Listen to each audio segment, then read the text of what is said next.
Hello guys, welcome in your favorite physics channel Vikas Anand physics videos and this is Vikas. Class 10th के videos आज के video में लेकर आया हूँ। क्लास 10th के एक बेहद इम्पॉर्टेंट और महत्वपूर्ण टॉपिक ओम्स लॉ के बारे में आज हम लोग डिस्कस करने जा रहे हैं। इससे पहले के भी क्लासेस में मैंने पोटेंशियल डिफरेंस, इलेक्ट्रिक करंट इत्यादि के बारे में मैंने डिस्कस किया है, चार्ज के बारे में मैंने बताया है। तो अब जो टॉपिक होगा हमारे सामने वो क्लास 10th का और इलेक्ट्रिसिटी का खासकर बेहद इंपॉर्टेंट सा टॉपिक डिस्कस कर रहे हैं। ओम्स लॉ के बारे में आज डिस्कशन हो रहा है।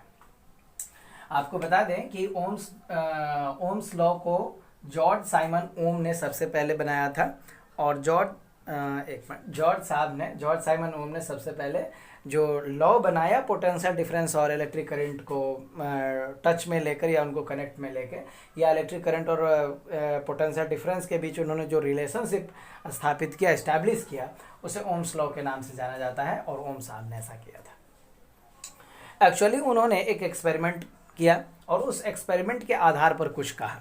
मैं उस एक्सपेरिमेंट की भी चर्चा कर रहा हूँ, बट पहले जॉर्ज साहब ने क्या कहा, ओम्स लॉ क्या कहता है, इसको देखते हो, फिर इसके एक्सपेरिमेंटल सेटअप की भी चर्चा करेंगे। तो ओम्स लॉ कहता है कि electric current is directly proportional to the potential difference across both the ends of the wire if the temperature of this system is constant. कहता है कि यदि दो पॉइंट ले लें, हम सपोज करते हैं this is a point A and this is a point B, we connect to the point B the wire, एक वायर से हम दोनों पॉइंट को वह जोड़ देते हैं। मान लेते हैं कि ए पर का पोटेंशियल भी ए है और बी पर का पोटेंशियल भी बी है।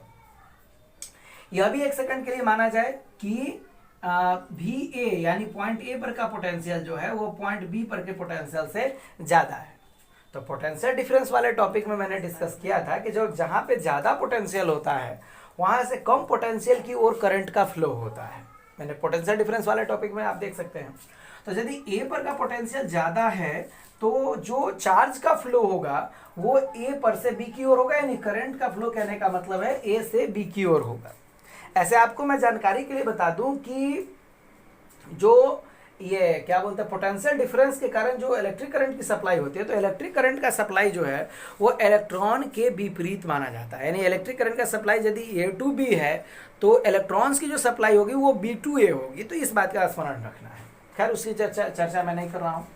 तो पॉइंट ए पर का जो पोटेंशियल है वो भी ए है और पॉइंट बी पर का जो पोटेंशियल है वो भी बी है। तो उन्होंने देखा कि पोटेंशियल डिफरेंस क्रिएट होने से इलेक्ट्रिक करंट जनरेट होती है। एक्चुअली में इलेक्ट्रिक करंट जनरेट कैसे होती है इस पर मैं चर्चा करूंगा। इसके बाद मैं ईएमएफ एक छोटा सा टॉपिक बता रहा हूँ, उस ईएमएफ पर भी हम लोग डिस्कस करने जा रहे हैं। तो कहने का मेरा मतलब है कि ए और बी के बीच जो पोटेंशियल डिफरेंस क्रिएट है उसके कारण यहाँ पर वह इलेक्ट्रिक करंट जनरेट हो रहा है। तो उस इलेक्ट्रिक करंट जो जनरेट हो रहा है उसको आप क्या मान लो, आई मान लो। जो आई इलेक्ट्रिक करंट इसके बीच जनरेट हो रहा है उसको क्या मानना है, उसको आप आई मान लो।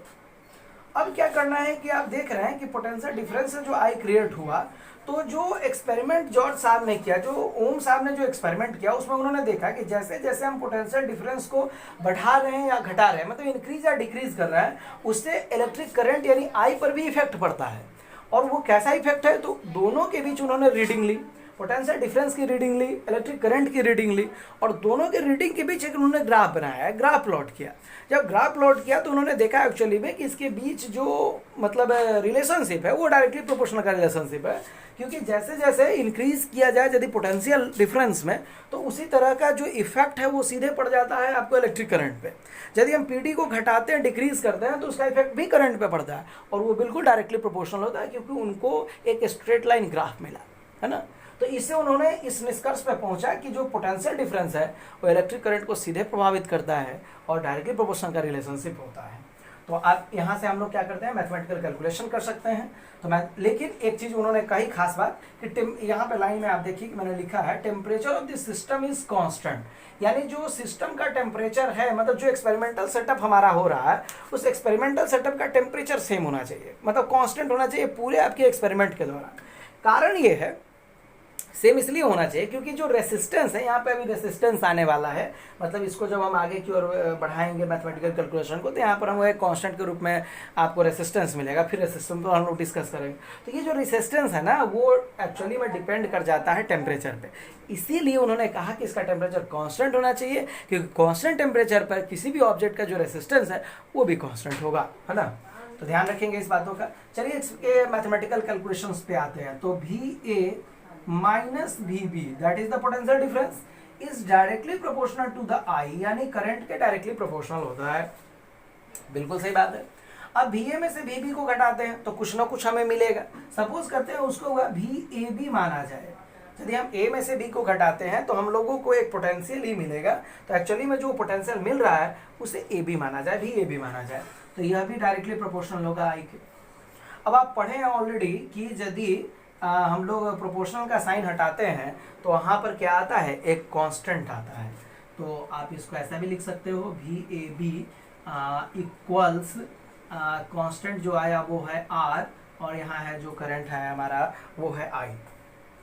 तो हमारे पास जो फार्मूला मिला, चलिए यहाँ पे I को हम लोग स्मॉल ना मानकर कैपिटल मान लें। तो VAB बराबर हमारे पास फार्मूला आ गया I इंटू R। इसे इस तरह से भी लिखा जा सकता है, कहीं कहीं पर बुक्स में यदि इस तरह की भी चर्चा है कि VA माइनस BB को VA minus BB directly proportional to I, और VA माइनस BB को कहीं कहीं पे आप देखेंगे डेल्टा VB लिखा होता है। तो डेल्टा भी बिल्कुल सही है, डेल्टा भी ऑलरेडी चेंजिंग को रिप्रेजेंट करता है, तो delta V also directly proportional to I। So यहाँ पे लिख सकते हो delta V is equal to I into R। तो आप ये भी ध्यान रख सकते हैं कि जो हमारा डेल्टा भी हमने यहाँ जो यूज किया है, या VA जो हमने यूज किया है, वो ऑलरेडी पोटेंशियल डिफरेंस है। ध्यान रहे पोटेंशियल नहीं है, वो पोटेंशियल डिफरेंस है। तो डेल्टा भी बराबर I into R, that is Ohm's law. और यहाँ पे R जो आया ये कांस्टेंट है। Here R is a constant, short में मैंने लिख दिया है टर्म, ये कांस्टेंट है, known as resistance, known as resistance, जिसे रेसिस्टेंस के नाम से जाना जाता है। तो ध्यान रहे ओम्स लॉ यही कहता है कि जो इलेक्ट्रिक करंट है वो पोटेंशियल डिफरेंस के डायरेक्टली प्रोपोर्शनल होती है, और यहाँ से जो R आता है वो रेसिस्टेंस है, और ये कांस्टेंट होता है, बिल्कुल ये बदलता नहीं है किसी भी वायर के लिए, किसी भी सिचुएशंस में। फिर बदलता है कुछ और सिचुएशंस, इसके लिए मैं नेक्स्ट वीडियो में आपको शेयर करूंगा, बताऊंगा कि रेजिस्टेंस क्या है, कैसे ये प्रभावित होता है, किन किन चीज़ों पर को ये इफेक्ट करता है, वगैरह वगैरह। तो आप वीडियो पॉज करें और सबसे पहले इस ओम्स लॉ को लिखें। अभी मैं फिर इसके एक्सपेरिमेंटल सेटअप पे डिस्कस करने जा रहा हूँ। ओके,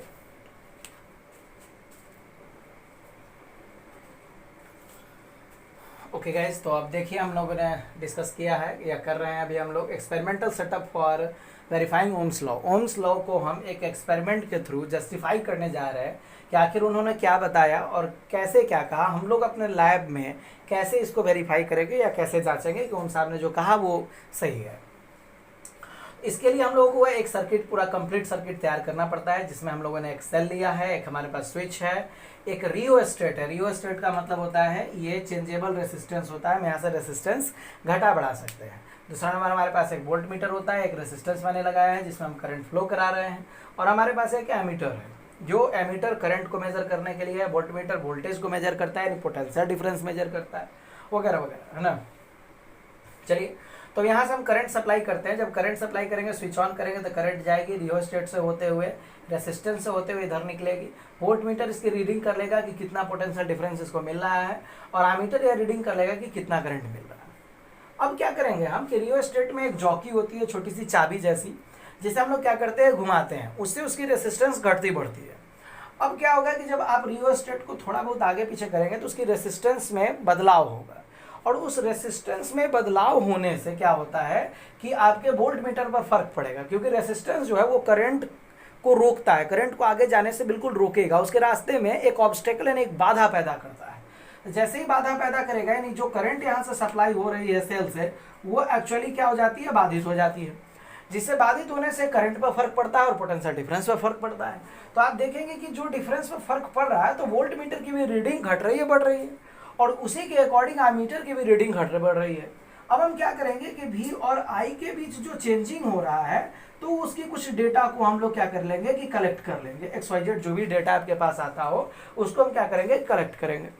उसके बाद एक पेपर लेंगे, ग्राफ पेपर होना चाहिए। ग्राफ पेपर पर हम लोग पोटेंशियल डिफरेंस और करंट दोनों को प्लॉट करेंगे और दोनों के बीच ग्राफ खींचेंगे। जब ग्राफ खींचेंगे तो हम देखते हैं कि जो दोनों के बीच का रिलेशन है वो आपको डायरेक्टली प्रोपोर्शनल आता है, क्योंकि हमें जो आपको जो ग्राफ मिलेगा वो बिल्कुल ही स्ट्रेट लाइन ग्राफ होगा। और स्ट्रेट लाइन ग्राफ यह प्रूव करता है कि ये जो दो वेरिएबल्स जिनके बीच आपने ग्राफ खींची है उसके बीच डायरेक्टली प्रोपोर्शनल का रिलेशनशिप है। तो ओम साहब ने जो कहा वो बहुत ही बेहतर चीज़ उन्होंने बताई। इलेक्ट्रिक करंट में, पूरे चैप्टर में इलेक्ट्रिक करंट में ओम्स लॉ का इस्तेमाल होता है, V = I × R।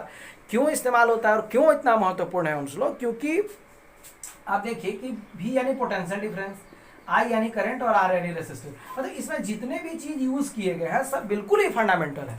बिना पोटेंशियल डिफरेंस से करंट जनरेट नहीं होगी, यदि पोटेंशियल डिफरेंस क्रिएट होता है तो करंट जनरेट होगी। पूरे इलेक्ट्रिसिटी के अंदर करंट के बारे में ही पढ़ना है। दूसरा नंबर कि ऐसा अभी तक कोई कंडक्टर नहीं है जिसके पास रेसिस्टेंस 0 हो, तो रेसिस्टेंस को लेके चलना है, बहुत वैल्यूएबल है।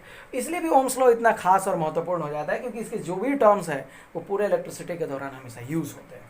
तो आप वीडियो पॉज करके इसे आप नोट कर लें, यह बहुत ही जरूरी है। Examination of point of view से भी यह क्वेश्चंस आते हैं कि ओम्स लॉ क्या है, और ग्राफ बनाकर एक्सपेरिमेंटल सेटअप के द्वारा आप ओम्स लॉ को प्रूव कीजिए कि आखिर ओम्स लॉ क्या कहता है और कैसे इसे प्रूव करना है। तो ये आपको 4 या 5 नंबर में हमेशा ही क्वेश्चंस हमें आते रहा है।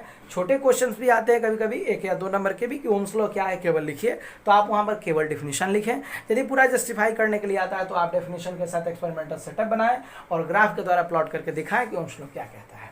That's all. दूसरी नंबर बात मैं आपको बताऊंगा कि जो भी आप यहाँ पर पढ़ते हैं और तो आप चैनल को सब्सक्राइब करते हैं, शेयर करते हैं, लाइक करते हैं, आपके कमेंट्स आते हैं हमारे चैनल्स पे, तो ये जानकर बहुत अच्छा लगता है। तो आपके जो कमेंट्स हैं वो हमेशा करते रहें, इसे शेयर करें, लोगों के बीच बांटें, बच्चों के बीच दें, जो आपके फ्रेंड्स हैं उनको भी इस बारे में बताएं कि ये वीडियोज़ है, आप इसे देखें और इसको अवेल करें। दूसरा नंबर की जो मैं वीडियो बना रहा हूँ बिल्कुल ही ईजी लैंग्वेज में इसको बनाया जा रहा है ताकि बच्चे आसानी से इसे देख सकें और समझ सकें और जान सकें कि इस वीडियो में क्या कहा जा रहा है। चलिए, थैंक यू, दैट्स ऑल। आप इसे नोट कर लें।